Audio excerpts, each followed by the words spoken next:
Welcome back, hockey fans, to episode 10 of Lightin the Lamp. I'm your host, Dola, and with me, as always, is Mr. Jinta, Brewdog Clockwork Tangerine, shown on the screen right now. But we got JG back there, sporing what he's drinking already, sporing some great Ranger gear. With me, as always, how you doing, pal?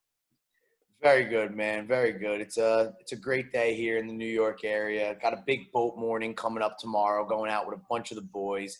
Gonna get her buzzing. We actually bought a flat screen from Walmart. We're gonna be hanging her up against a $5,000 sound system on the boat, and we're gonna be posting up at F Cove with the Jersey Shore's finest, watching and betting all the hockey games. And obviously, my dad's horse is racing tomorrow for the first time of the year, so eights and aces we're gonna be betting on you at 30-1, that's for sure. And just a little different vibe going on here. Getting ready for tomorrow, buzzing a few beers back, and ready to go, ready to watch some hockey out on the fucking water. I love it. I love it. I'm going to get into it a little bit. Oh, my God. I think New York just came up and took the lead. Did that happen? And we are live, fans. Wow, but we're also watching some hockey because I think the Islanders just took the lead over the Washington Capitals. And holy shit. But that sounds like a lovely weekend, JG. That sounds like a lovely time. I myself will be getting up to Santa Barbara, meeting up with a buddy and his girl, and my wife will be having a good old weekend. Well, I mean, if you're going to shout out a buddy and his girl, let's just shout out the buddy because you already told me who he was. What a legend. Absolute beauty. Met him at your bachelor party. Had the pleasure to drink with him yet again at your wedding. And just a hell of a guy. Yeah, Fernando Angelucci, absolute stud in the real estate game. If you're an investor, got some deep pockets, he's a man with a plan, and he can get you going. Also runs a pod of his own, no? Also runs a real estate podcast. So and how about Washington tying that lead right back up? You're a little bit ahead of me, spoiling the fun just again. Your brother, Mr. Alexander Ovechkin. You can't stop that guy. But, I mean, wow. After the Islanders almost went up 3-1 with a post. What an incredible game. I mean, again, we were talking about it last episode. Ovechkin with the tip from Carlson, man. Oof. But here we go, fans. I mean, we're obviously watching hockey. We're talking about hockey. Welcome back. Happy you're here listening with us. JG and Dola are back at it again. Happy to be here for episode 10. It's been less than a month, but we've been trying to pump these episodes out as much as we can. Hockey's been gracious enough to provide us with enough content to talk about, so we're glad you're tuning in and listening, but we're glad to engage with you as much as possible, like every Lamp episode. Oh, sorry. I'm so sorry. 3-2 Isles. I'm sorry. Oh, my God. Brock Nelson. I'm sorry. It was an unbelievable play. I'm sorry. Brock Nelson, what a play. The fact that it's still 2-1 Isles on the West Coast is just so sad. I am so sorry, but this game is absolutely incredible. I mean, but before I blow a gasket, it's your turn to hit beer number 10 for Budweiser. Budweiser, I already called you out last episode at the end. Enough is enough now. Either send the goal horn, throw us a comment, throw us a like. We're tagging you in goddamn everything. I mean, help us out here, boys. I heard Chicklets talking about you the other day. Chicklets has enough ad reads, enough sponsorships. Biz Nasty, the Yotes are no longer a wagon. Love you to death, pal. They're falling apart. Whitney, loved you tooting your own horn the other night about you playing 50-plus minutes just like Seth Jones. Not even close, pal. Seth Jones is an absolute goddamn legend. But so are you, Whit. 50 sheets in the bank. Big-time golfer. The boys love Chicklets, and here goes my boy Beer Dola sucking down his 10th Budweiser for episode number 10. God bless you, pal. Enjoy those bubbles to the brain.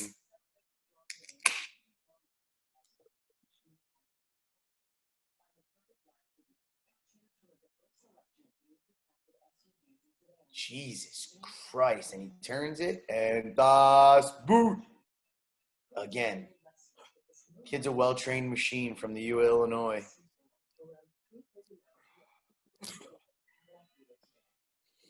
Fighting out of the red corner from the University of Illinois Division II ACHA hockey team, Mr. Beer Dola. Yeah, number one all time in beer Well, I'm drinking gonna bring back yet competition. another IPA. I don't Oh know where my she's from. God, dude! I did just see the third goal for the Islanders. Are you She kidding looks me? This game. beautiful. Mr. Brewdog, only about 4.5%, clocking her down a little bit here after a couple double visions by Twin Lights. But, Mr. Beer Dola, another one on the books. I'm popping Now out he's another modern times. headed back for the modern times, just showing what a real beer drinker does here. And a lot of hockey to talk, bud. What do you want to get into? I think I know already, being that your second favorite team is the old Blackhawks. But what do you got for me, pal? I mean, it's hard to kind of look away from the screen and talk about this Washington, Islanders game. But, I know we got to get into the Western Conference games for the fans for episode 10. So I love that you brought up the Blackhawks Knights series. I mean, I think I'm going to be the optimist again. I think I'm always more of the optimist in this series. Not even in this series, but on the pod. And, you know, Knights have gotten a quick jump here at 2-0 against the Hawks, but I really have to say I do think this series on paper it looks all Knights. I don't think that's how it has been. Obviously there's a little bit of bias there. I got the history there, I got the jersey from Illinois there. But really, if you look at that first game, that was a really tight game by the Hawks for a little while there. Shea Theodore pops a goal right there under Crawford's arm. And, that's one Crawford should have had. We really shouldn't have gotten away from 0-0 there. I thought the Hawks were showing some grit. They were staying in the game the entire way. They looked good. But the Knights, again, that firepower is tough to deal with. They stayed in the game, and not only stayed in the game, they put the game away at 4-1. After that first goal, the floodgates opened. Riley had an absolutely stud performance. And then really in the second game, what you saw out of the Hawks was pretty great. It was a response that you would expect out of any great hockey club. And even this team that's so young, they took them all the way to overtime. And Kane, look at that, 3 assists in the entire Kirby, game. Doc, Kubalik, Literally, all the boys all the boys are contributing. firing in the second game. They all came together, not thinking, just like what I just said. They in that locker room probably were telling themselves the same thing. That game was not 4-1. It was on paper, but we know in this locker room that was not 4-1, and that's The what they said. biggest difference for me was, obviously you saw a series where the Blackhawks went toe to toe with Edmonton, and they didn't worry. They played defense, but they didn't worry about No, overplaying defense. They they were fired on calm. all cylinders, They were and cool. they went chance for chance with Edmonton, and they outright won that battle. And I think what you saw in game 2 of that series for them, even though they lost in overtime, um, I think that they went chance for chance. Fine. They went back. I thought in Again, game 1, right. they played a little more defense. They were a little more timid. They were there. They had some opportunities. But I thought in game 2 that they really just got after it, and they said, if we're going to lose, we're going to lose this way. We're going to lose in overtime 4-3 because we're going to battle, and we're going to go chance for chance. We're going to go up ice, and if they come back on an odd man rush, we're going to hope Crawford and the D-man can make a play, because that's how we're going to win a game. And that's how they played Edmonton. And I think if they want to stay in this series at all, they're going to have to continue to go chance for chance with Las Vegas. I agree. But again, it was kind of what I was talking about back in episode 8, right? I really believe in the Hawks. I believe in what that locker room can do. I believe if given any chance, they can put up points, score goals. And you really do see it from Doc. You see it from Kubalik. You see it from Kane. Everyone's finding a way to put pucks in the net. And that's a really great thing to see out of a hockey club, especially this deep in playoffs. I just think that right now Vegas is firing on all cylinders. I think the Well, Hawks. before you keep going, this deep, it really is the first round. I mean, it's not too deep. For them, it's deep because they played 4 games. But at the end of the day, it was a qualifying series. I mean, this is still the first round. I agree. I maybe just because this is all the hockey we've seen, I just feel like they are still carrying themselves. And I think that if I was a hockey club, I'd be thinking all the way from the momentum that we carried from the Edmonton series all the way through now. I'd be thinking back to those victories we had not too long ago as a booster for myself to know that we have the confidence and the capability and the skill set to go win those games in the future against a very high, powered scoring team. So, I mean, if I'm Chicago, if this is 2-0, I would just look at this like this is not over. I think that there's still a lot of hockey to be played, but I do agree that this has been all night. I think they've controlled a lot of the game, even when it's been a part of it. They've been fast. They've matched the Hawks' speed. They've matched the intensity. And obviously, the Knights, I'm pretty sure, have been undefeated. I don't think they've lost yet. And they continue to show it every day.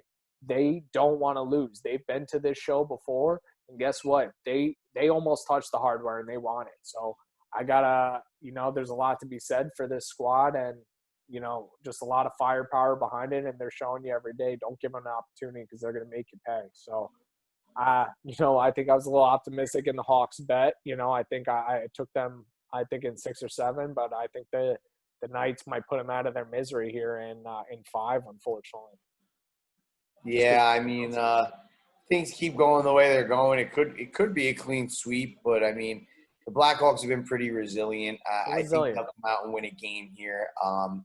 But again, I mean, you saw the overtime game. Could have been anybody's game. Chicago could have easily won the game, and we'd be talking a different tune right now if they did get the mounts in overtime. But at the end of the day, this Knights team is big, strong. You got an underrated, untalked about. Again, a lot of these guys come popping up all over the league, but Riley Smith, what an animal. I mean, he is a big boy. He finishes in front of the net. He's 27 goals this year in a shortened season, probably the best of his career from what I understand. But, I mean, just fits in really well down there, up there in Vegas. And they're just a powerful squad. You got Marchessault, William Karlsson, the general management and coaching. Pacioretty, Stastny. You picked up Shea Theodore. I mean, guys like Marchessault put up 30 goals and 21 assists the year before he heads over from Florida. Why does Florida let him go? I have no idea because expansion draft. But there's plenty of guys I look at on the roster now that they protected that aren't half the player that Marchessault is. So a mistake over down there, and obviously Dale Talon just parted ways. So that was during his tenure there. Obviously things didn't work out too well, but this Vegas team is a contender for sure. Definitely between them, I still think the Flyers are one of those teams for me. And honestly, it's spreading out throughout the league now. You don't even know who you could pick right now with the Vancouver series. What is it, 1-1 headed into – or is it 1-0 Vancouver? It's 1-0 Vancouver, but and we're headed into overtime here with St. Louis in Game 2. We're heading into overtime. That's a 1-1 series. You don't know who's going to win. I mean, you got – even in a 2-0 series, you really just don't know how these are going to finish here. I mean, the Isles look like they're going to go up 2-0, but again, Washington resilient. I'll touch on it just for a second, Jinza. It's just that the 2014 or 2015 Stanley Cup with the Rangers, that game went 5 games. However, 4 of those games were in overtime. So think about how those bounces go. Like, everyone's just like, the one game the Rangers won was the one game in regulation, and that every other game was all the Kings in overtime. And think about how a bounce goes left and right and each way, and how that decided a series. To me, I will always remember that. And still, even now, like, you look at this Blackhawks Knights series, and if they had won in that overtime, what would have happened? Or again, Toronto, Columbus, you finish off a game in overtime, what's going to happen? And again, that's why you love playoff hockey, because it's always going to make your head spin. It's always going to make you question what's actually going to happen, and that's what draws us in as fans. But let's actually really get into the Vancouver Canucks, St. Louis Blues. We just touched upon it going into OT. Again, hockey obviously is just a gift that keeps on giving with overtime and more hockey in round 1 here. Just wants to give us more content to talk about. But, the Blues just won't roll over for the Canucks. The Canucks, came out strong in game 1, but the Blues, they want a game here. They don't want to lose. But what do you got? No, I mean, for me, obviously, defending Cup champs here, but you see it a lot. Not that it's a little bit cliche, but usually after the Cup, you get the hangover, and you see a lot of first-round exits. You saw it with Washington last year. I mean, for me, this Canucks team is firing on absolutely all cylinders. And I honestly think even if they lose tonight, I still think I'm going to stick with the Canucks in the series. I mean, the Blues look good tonight. They're showing their resiliency, but I mean, boy, are these young Canucks something. I Listen, watched the goal before, Pedersen to Tanner Pearson. The passing is just so crisp and so absolutely incredible. The sauce he put on his tape for him to finish, that was nuts. JT Miller is all over the board. Penalty minutes, goals, assists. Ex-Ranger that I wish was part of the rebuild. I really think he fit the rebuild mold for the Rangers, but obviously we went a different direction. And I mean, this Vancouver team is just something different. listen, I'd never they seen a might have Canucks been team. winning this game. I mean, I myself, just dating back to my hockey years, JT Miller scored a goal right out of the penalty box that got called back. St. Louis had a really good challenge during the game. I guess whoever had noticed it, JT Miller's leg was up in the air. It wasn't touching the blue line. And when the puck had crossed, he was offsides because he wasn't making the connection with the blue line. I didn't know that. As a hockey player, you used to be able to just hover your leg, drag the leg, hover an arm, and then as long as there was a plane that you were crossing, you were still on sides. But it didn't work out that way for JT. They had the goal called back, which I think is a huge momentum shift in the game. Gives the Blues, a little bit more Absolutely. life. Instead of going down 2-0, it's 1-0. So, you take those opportunities, and guess what? The Blues didn't, waste it, right? If you're given an opportunity, they take it. It's like if you have power plays, you get a bunch of them, you don't score on them. Well, guess what? If you lose the game, it's your own fault. So I think, it's great to see that. I think the Blues were getting going a little more. You saw O'Reilly, look more into form of what he looked like in the Buried one tonight, too. buried one tonight. So with all that, you don't know what's going to happen. And I really have to say, just throughout the game, what I saw from the Blues that maybe wasn't as much there in game one, but probably is going to carry over through the rest of the series, is how much they really thought about the physicality. They were punching Quinn Hughes in the face. They were getting into Bo Horvat's face. They were getting into everybody's face. They were making sure they finished every check, making sure they were there. They're trying to tire their legs out. They're trying to make sure everyone is exhausted playing them, because in game 4, game 5, game 6, they're going to overwhelm you with how much physicality they're going to bring. I mean, they definitely showed it, Tim. I mean, they're all over Quinn Hughes. They're all over Elias Pettersson. I mean, Elias Pettersson obviously still putting up points.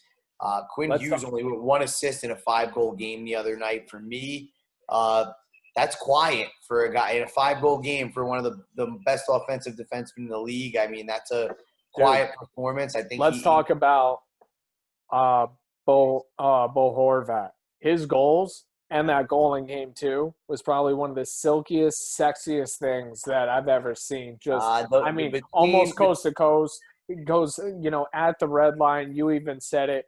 Just the move at the absolutely. red line to me is the whole play. I mean, obviously, you toe drag the defenseman for the finish, but that move at the red line to me, he creates himself about 30 to 40 feet of ice on one C cut. I mean, he cuts out wide just a little bit, turns the defense. I don't think it was the defenseman; it was probably the winger there.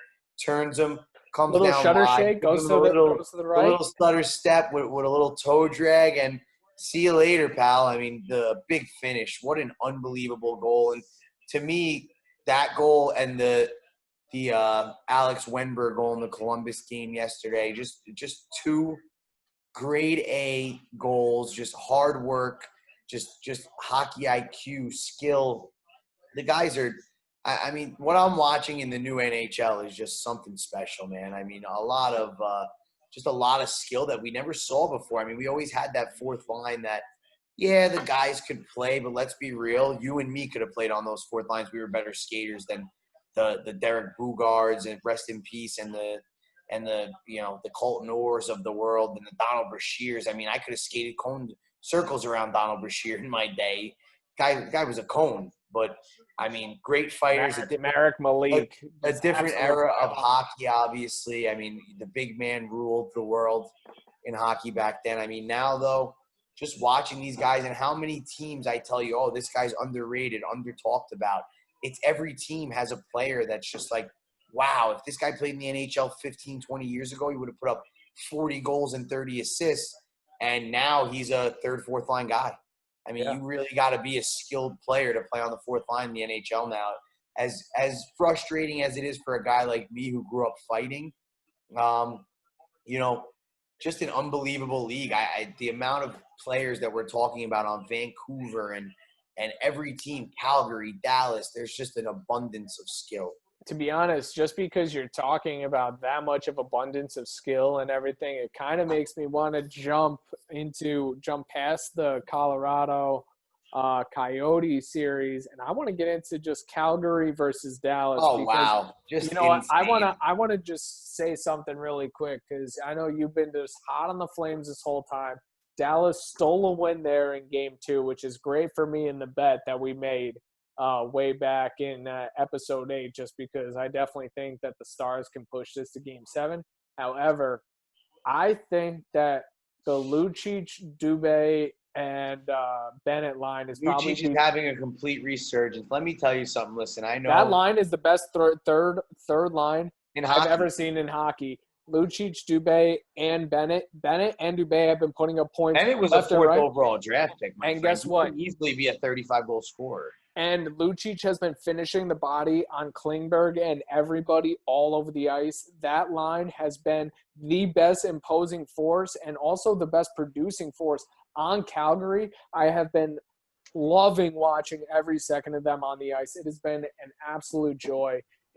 And I got to say, that has been the difference maker for Calgary so far. And I honestly think Dallas has controlled the series outside of that line, beating the living shit up out of Dallas.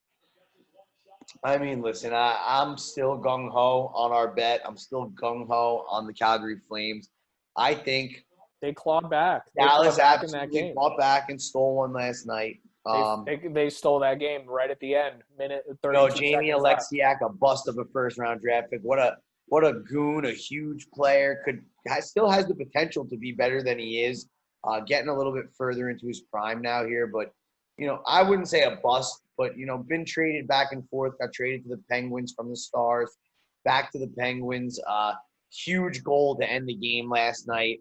What a play! But Dallas battled, and I still think that Calgary outplayed them. I think Kachuk was all over the place. He took a little bit of a licking last night, but I like you said, that third line in Calgary is the best of the best. It's incredible to watch. You got Lucic all over the place. He's burying guys. He's giving guys. But it's just a hell of a series to watch, and I can't wait to continue on here with the rest of this series. I mean, tonight, Game 3, back to back, and even if I lose the bet to you, it would be worth it because this series to me is my number one series so far. I mean, but again, it goes back to what I was saying. I mean, you really saw Corey Perry. You saw Joe Pavelski show up. You saw Jamie Benn show up. You saw Sagan show up. You saw basically everyone across the board do what they needed to win that game. And in a game where you're going to see Calgary do their very best and use all their firepower to score 4 goals, they did what they needed to do to score 5. And that's what I saw out of this team, to think they can have basically everything they need to bring this to Game 7. I mean, you saw out of Calgary, they would not be shut down. It's just like, okay, it's 4-2 going into the third. Okay, we'll see. And I always love that about the Hawks too, where it's just like, don't ever count a team out. And when you have a team like Calgary that can look at 2 goals and just be like, we're in this game, that's exactly the belief and the heart you need out of a locker room to actually make miracles happen. I mean, probably one of my favorite hockey games of all time is, you and me playing against the Space Coast Hurricanes all the way back playing. What a game. I still remember ringing the post with about 4 seconds left to tie her up. 5-4, and I don't think there was a team that showed us more respect afterwards after what we just did, because we were a bunch of 15, 16-year-olds going up against 20-year-olds, and we fought and clawed our way into that battle. I had a great game. Dan Bufus had a great game. You had a studly game, and then all of a sudden, I had half of a studly game after slight occurrence dropping my gloves and having a nosebleed and a 10-minute misconduct in the locker room there. But, I came back, a couple assists. I buried a fucking crossbar, bar down, fucking puck went across the goal line, never made it in the net, and heartbreaker of a loss. I mean, I think if we could have squeaked that one in there, we might have squeaked it out in overtime and headed to a national championship. But things didn't work in our favor. But I mean, what an experience! I mean, obviously we're getting a little off topic here, but as a couple of good friends and hockey players, what an experience! I mean, you play 20-year-old men, some great hockey players, obviously a little past their prime and headed to colleges and wherever they went. Probably not Div 1s, but just to play against guys 5 and 6 years older than you and just to get that respect at the end of the game, it's a good feeling. And they came over to us and were like, that was one of the best battles. Like any team, they were rolling over every team. Even there was a team that was technically a higher rated team within our organization above us. We gave them a better run for their money than them. Like, it's a lot about heart in this game. It's a lot about what you show. Calgary is showing that Dallas, even if you're up by 2 goals, we're going to come back. Chicago shows you all the time. We're going to take you to overtime. It's these teams that, we're going to take you deep, and it's going to take a balance, or it's going to take some heart. It's going to take some grit to beat me because, even if you're Columbus and you have to stop 62 shots and in Corpusalo has to stop 85, they're going to find a way to win, and that's what we love about playoff hockey. But I think it's really coming through in this Calgary-Dallas Stars game, but I really got to say Dallas is ringing the bell just as much as Calgary is. I really got to give them some props, Absolutely. Absolutely. I mean, but ended Sam on that. Bennett is an absolute stud. He is Sam probably Bennett, 4th overall the draft best third liner in still hockey. hasn't listened to me. Still hasn't come into his own. A 1994 birth year. Still young, in his young 20s. I mean, he's a guy that is 25, 26 years old. He could still potentially be the player that they drafted him to be, and he's showing you that now. He found a line he plays well with. You got Dylan Dubé and Lucic side by side with you. Lucic, a veteran, a guy who scored a lot of goals, put up a lot of points, had a lot of fights. He's done it all. He's won a cup. I think it's working out for Bennett that he found the chemistry with these guys. And, to end on that note, obviously the bet is still alive for me. And I think Calgary, they show you last night that there's just no way they're going away. And even if I lose the bet, I still think that they win in 5 to 6. Okay. Well, we'll definitely see how tonight. Let's get into Biz Nasty's boys, the old Arizona Coyotes. So, this is another series. I really feel this is a lot like the Hawks and Knights series where, the first game. Well, actually, I don't want to characterize it as that. The first game, the Avalanche actually owned the Coyotes, owned them. Like, basically, that was their game, fully their game. But the Coyotes really responded well. They came out firing. When they went down in the first goal, it was a beautiful goal by McKinnon. He got the puck off the boards, went supersonic, went around the defenseman, shot it past the goaltender. I think it was who was it? Kemper. Actually, blew past Kemper. It was fantastic. Their minds over here, so.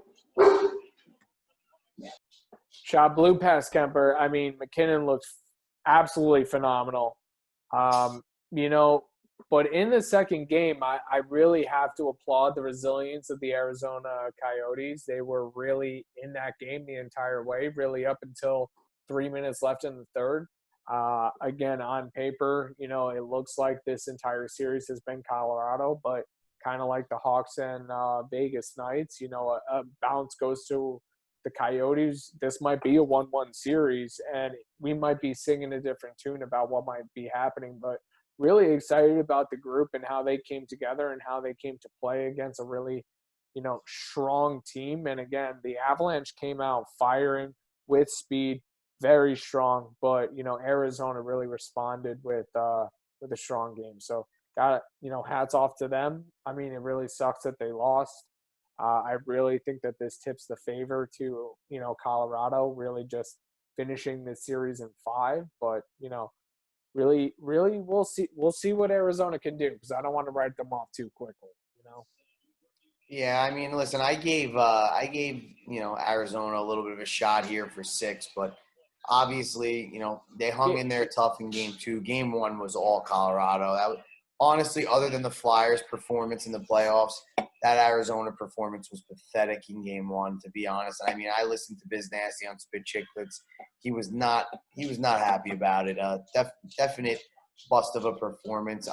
I'm looking at Colorado in 5 here, like you They have to said. bury it right now. It's time. They as a team need to bury this so they can move on and feel that confidence in the locker room. Like, this is our cup to win, right? Like, this is our cup to lose. Like, we should have no reason to lose this cup.